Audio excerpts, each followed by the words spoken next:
at this photograph. At first glance, it seems like nothing more than a formal portrait from the 1860s. 3 young women in elegant silk dresses, their posture perfect, their expressions calm. The kind of image you might walk past in a museum without a second thought. But something about this photograph caught the attention of a historian in 2019. Something hidden in the way the sisters held their hands. Something that had gone unnoticed for over 150 years. What she discovered would rewrite everything we thought we knew about resistance, survival, and the silent war fought in plain sight. These 3 women weren't just posing for a portrait, they were sending a message their captors never understood. If stories like this fascinate you, make sure to subscribe to the channel and hit that like button. You won't want to miss what comes next.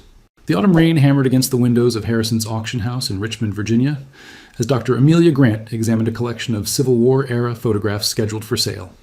At 43, she had spent 2 decades studying American history at Howard University, but nothing had prepared her for what she was about to find. The collection belonged to the estate of a recently deceased antiques dealer who had spent 50 years accumulating photographs from the antebellum South. Most were unremarkable. Stiff portraits of wealthy families, images of plantation houses, formal gatherings frozen in silver and glass. Then Amelia's fingers stopped on a particular photograph. 3 young black women sat in an ornate parlor, dressed in silk gowns that would have been expensive even by the standards of wealthy white families. Their hair was elegantly styled, their posture impeccable. But it was their hands that made Amelia's breath catch in her throat. Each sister held her hands in a distinct position on her lap. The eldest had her right hand placed over her left, fingers slightly spread. The middle sister's hands were clasped, but her thumbs crossed in an unusual pattern. The youngest rested one hand flat, while the other formed a subtle shape against the dark fabric of her skirt. Amelia had seen hand positions in Victorian photographs before. They were common, often dictated by photographers seeking aesthetic balance. But these positions felt deliberate, coded, intentional. She turned the photograph over. On the back, faded handwriting read, "The Kingsley Sisters, Charleston, 1863. "Find something interesting?" asked Marcus Webb, the auction house director, appearing beside her. "These women," Amelia said, not taking her eyes off the photograph. "Do you know anything about them?" Marcus shrugged. The previous owner had no documentation. "We assumed they were free women of color, perhaps from a wealthy family. The dresses alone suggest significant means." Amelia studied the image again. Something wasn't right. In 1863, Charleston was deep in Confederate territory. The idea of 3 black women sitting for such an elaborate portrait, dressed in such finery during the height of the Civil War, seemed almost impossible. "I'd like to purchase this photograph," she said quietly. "The entire collection is being sold as one lot." Amelia looked up at him. "Then I'll take the entire collection." Back in her office at Howard University, Amelia pinned the photograph to her research board and began her investigation. The first question was simple. Who were the Kingsley sisters? She started with census records from Charleston in the 1860s. Free black families were rare in South Carolina, and those with significant wealth were even rarer. After 3 days of searching, she found nothing. No Kingsley family appeared in any record she could locate. She expanded her search to include church records, property transactions, and tax documents. Nothing. "It's like they didn't exist," she muttered to her graduate assistant David, who had become equally obsessed with the mystery. "Maybe Kingsley wasn't their real name," David suggested. "If they were hiding something, they might have used an alias." Amelia considered this. It made sense. But why would 3 black women need to hide their identity in a photograph? And who had taken the picture in the first place? She examined the photograph under magnification, searching for any identifying marks. Victorian photographers often stamped their work, leaving signatures or studio names embossed on the cardstock. Then she found it. In the lower right corner, almost invisible to the naked eye, was a tiny embossed seal. J.R. Whitmore, Charleston. A quick search revealed that Jonathan Whitmore had operated a photography studio in Charleston from 1858 to 1867. He was white, from a prominent family, and had documented much of Charleston's elite society during the war years. But why would a white photographer from a Confederate family take such an elaborate portrait of 3 black women? Amelia dug deeper into Whitmore's history and discovered something unexpected. After the war, Whitmore had moved north to Boston, where he became involved with abolitionist causes and donated significant sums to freedmen's schools. "He changed sides," Amelia said, staring at the screen. "Or maybe he was never on the side we assumed." The next morning, she booked a flight to Charleston. The answers she needed weren't in databases or archives. They were in the city where the photograph had been taken, buried in the history that Charleston preferred to forget. Charleston in October still carried the weight of summer, the air thick with humidity and the scent of magnolias. Amelia checked into a small hotel near the historic district and made her way to the Charleston County Public Library's South Carolina room. The archivist, an elderly woman named Dorothy, listened carefully as Amelia explained her research. Jonathan Whitmore, Dorothy repeated, her eyes narrowing. That's a name I haven't heard in years. My grandmother used to speak of him. Amelia leaned forward. Your grandmother knew him? Knew of him. She was a child during Reconstruction, but she remembered the stories. Whitmore wasn't just a photographer. According to family legend, he was something far more dangerous to the Confederacy. Dorothy led Amelia to a restricted section of the archive, where fragile documents were kept in climate-controlled cases. She retrieved a small leather journal, its pages yellowed with age. This was donated anonymously in 1952, Dorothy explained. We never knew who it belonged to until a researcher in the 1980s identified the handwriting as Whitmore's. Amelia opened the journal carefully. The entries were cryptic, filled with references to packages delivered and routes confirmed. Then she found an entry dated March 1863. The three sisters sat for their portrait today. The message is embedded. If our friends in the North understand the code, the next passage will proceed as planned. God protect them all. Amelia's hands trembled. He was using photographs to send coded messages. Dorothy nodded slowly. The Underground Railroad didn't end when the war began. It transformed, and Whitmore was part of it. Amelia photographed the journal entry and continued reading. The sisters, Whitmore wrote, were not named Kingsley at all. Their real names were Clara, Ruth, and Viola. They had escaped from a plantation in Georgia 3 years earlier, and had been living under assumed identities in Charleston, working as seamstresses for a sympathetic white family. But they weren't just survivors. They were conductors. Amelia spent the next week tracing every reference to Clara, Ruth, and Viola in Whitmore's journal. The photographer had been meticulous, recording not only his subjects, but also the system they had developed together. The hand positions in the photographs weren't random. They were a language. According to Whitmore's notes, the sisters had created a visual code based on hand placements, finger positions, and the arrangement of objects in the frame. Each combination conveyed specific information: safe houses, dangerous routes, times of passage, names of allies and enemies. The photographs were then distributed through a network of abolitionists disguised as art collectors, traveling merchants, and even Confederate sympathizers who had secretly switched allegiances. The images passed through checkpoints and inspections without suspicion because they looked like nothing more than ordinary portraits. It was hiding in plain sight, Amelia explained to David over a video call. The Confederates saw what they expected to see: black women in fancy clothes, probably servants dressed up by their owners for a vanity portrait. They never imagined these women were sending military intelligence right under their noses. David was silent for a moment. How many photographs are we talking about? Amelia checked her notes. Whitmore's journal mentions at least 40 portraits taken between 1862 and 1865. Most featured the sisters, but some included other members of the network. Each photograph carried different information. And the one you found at the auction? Amelia looked at the photograph pinned to her board. According to the journal entry from March 1863, this image confirmed that the Combahee River route was safe for passage. 3 months later, Harriet Tubman led the Combahee River Raid, freeing over 750 enslaved people. The implication hit David immediately. Are you saying the sisters helped plan the raid? I'm saying their photograph might have been part of the intelligence that made it possible. Amelia's research led her to the descendants of the white family who had sheltered the sisters in Charleston. The family's records had been preserved by a great-great-granddaughter named Helen, who lived in a restored antebellum home on the outskirts of the city. Helen was in her 70s, sharp-eyed and cautious. She had spent years protecting her family's complicated history and was reluctant to share it with strangers. My ancestors were Confederate, she said, pouring tea in her formal parlor. At least that's what their neighbors believed. The truth was more complicated. She explained that her great-great-grandmother Elizabeth had run a seamstress business that employed free black women. On the surface, it was a respectable enterprise. In reality, it was a cover for one of the most sophisticated intelligence operations of the Civil War. Elizabeth's husband was a Confederate officer, Helen continued.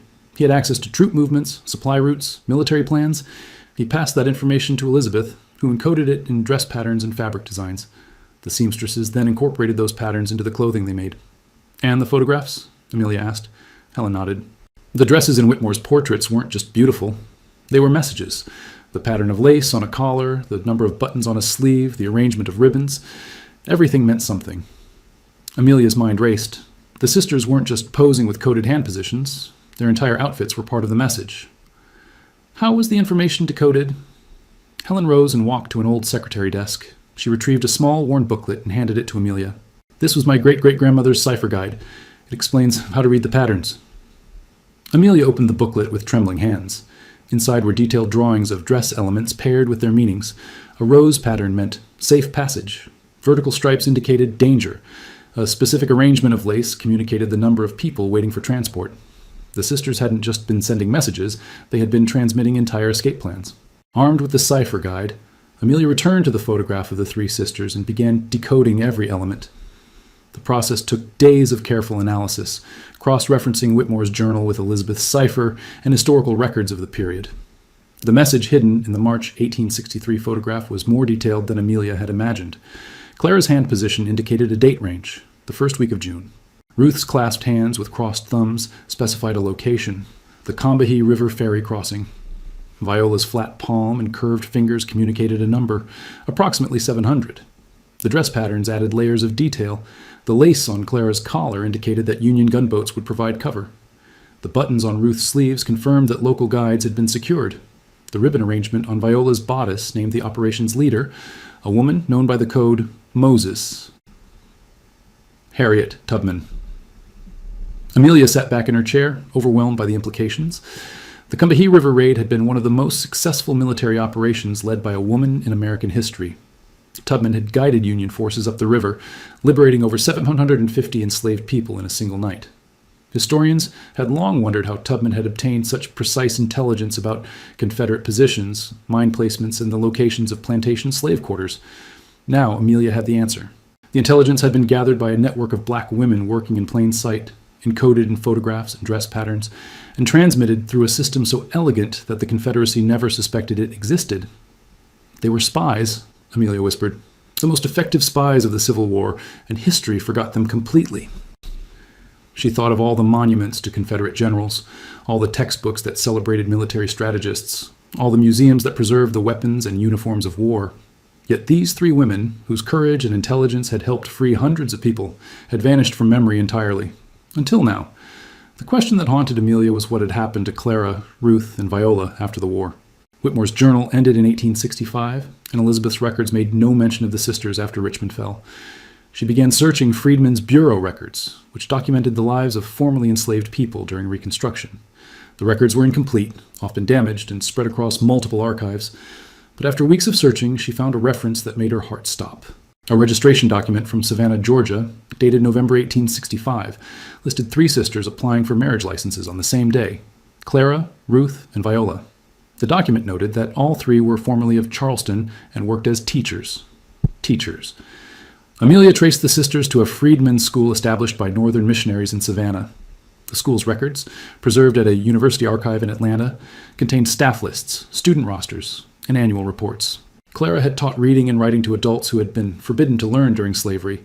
Ruth had specialized in mathematics and accounting, preparing students for economic independence. Viola had taught music and, according to one report, had an extraordinary gift for codes and ciphers, which she employed in teaching children to read. At Pi, the sisters had continued their work, transforming from spies into educators, using the same skills that had helped free hundreds of people to lift thousands more out of illiteracy. Amelia also found a letter Clara had written to a Northern benefactor in 1867. We were never named in the histories of the war. We were not generals or politicians. We were seamstresses and photographers' subjects. But we knew that freedom required more than battles. It required intelligence, patience, and the courage to hide in plain sight. We do not seek recognition. We seek only to ensure that those who come after us will never be invisible again. Amelia read the letter again and again, each time discovering new layers of meaning. The sisters had known they would be forgotten. They had accepted it, and they had continued their work anyway. Amelia's research eventually led her to living descendants of the three sisters. Through genealogical records, DNA databases, and countless phone calls, she traced family lines that had spread from Savannah to Chicago, Detroit, Los Angeles, and Atlanta. The first descendant she contacted was Michael, a retired postal worker in Chicago whose great-great-grandmother was Ruth.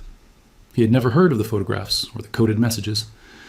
My family always said our ancestors were teachers, he told Amelia over the phone. And we knew they had been through slavery, but the details were lost. People didn't talk about those times. In Detroit, she found Patricia, a school principal descended from Clara. Patricia wept when Amelia showed her the photograph. "She looks like my daughter," Patricia whispered. The same eyes, the same way of holding her head. I never knew what she looked like before. The most emotional meeting was with James, a musician in Atlanta descended from Viola. He had inherited his great-great-great-grandmother's love of music without ever knowing its origin. She taught music? He asked, staring at the photograph. In a freedmen's school? She taught codes through music, Amelia explained. Songs that contained hidden messages, rhythms that encoded information. She turned resistance into art. James was silent for a long time. Then he picked up his guitar and began to play a melody his grandmother had taught him as a child. A melody passed down through generations without explanation. I always wondered where this song came from, he said quietly. Now I know. The descendants gathered together for the first time at Amelia's invitation, meeting in Charleston, near the site where Whitmore's studio had once stood. They stood in a circle, holding copies of the photograph, connected by a history that had nearly been erased. Amelia published her findings in a historical journal, accompanied by high-resolution images of the photograph, Whitmore's journal entries, and Elizabeth's cipher guide. The academic response was immediate and enthusiastic. Historians praised the discovery as one of the most significant revelations about Civil War-era resistance in decades. But Amelia wasn't satisfied with academic recognition alone. She approached the Smithsonian's National Museum of African American History and Culture with a proposal: acquire the photograph and create an exhibit dedicated to the invisible intelligence networks of the Civil War. The museum agreed. The exhibit, titled Hidden in Plain Sight: The Secret War of the Seamstress Spies, opened 18 months later. It featured the original photograph of Clara, Ruth, and Viola, along with Whitmore's journal, Elizabeth's cipher guide, and dozens of related artifacts that researchers had uncovered following Amelia's initial discovery. The centerpiece was an interactive display where visitors could decode photographs using the sister system, experiencing firsthand the ingenuity required to resist oppression in an era when even literacy was forbidden. On opening night, the descendants of the three sisters stood together before the exhibit. Michael, Patricia, James, and 17 other family members from across the country had gathered to honor their ancestors. Patricia spoke for the group. For over 150 years, our grandmothers were invisible. History recorded the generals and the politicians, the battles and the treaties, but it forgot the women who sewed messages into dresses, who posed for photographs that carried secrets, who risked everything to help others find freedom. Tonight, they are invisible no more. The photograph of Clara, Ruth, and Viola hung in a place of honor, illuminated by soft light that revealed every detail of their elegant dresses, their composed expressions, and their carefully positioned hands. Hands that had spoken a language of defiance, hands that had helped change history. Amelia returned to Charleston 1 year after the exhibit opened. She walked through the historic district, past the elegant homes and the tourist carriages, past the monuments and the markers that told one version of the city's history. She stopped at the corner where Whitmore's studio had once stood. The building was gone now, replaced by a boutique hotel, but a small plaque had been installed at Amelia's request. On this site stood the photography studio of Jonathan Whitmore, where images of resistance were created during the Civil War. The subjects of his most important work, Clara, Ruth, and Viola, used coded hand positions and dress patterns to transmit intelligence that helped free hundreds of enslaved people. Their courage remained hidden for over 150 years. Amelia touched the plaque gently, then walked to the waterfront, where the Combahee River flowed toward the sea. She thought about all the other photographs from that era, sitting in archives and attics, dismissed as ordinary portraits.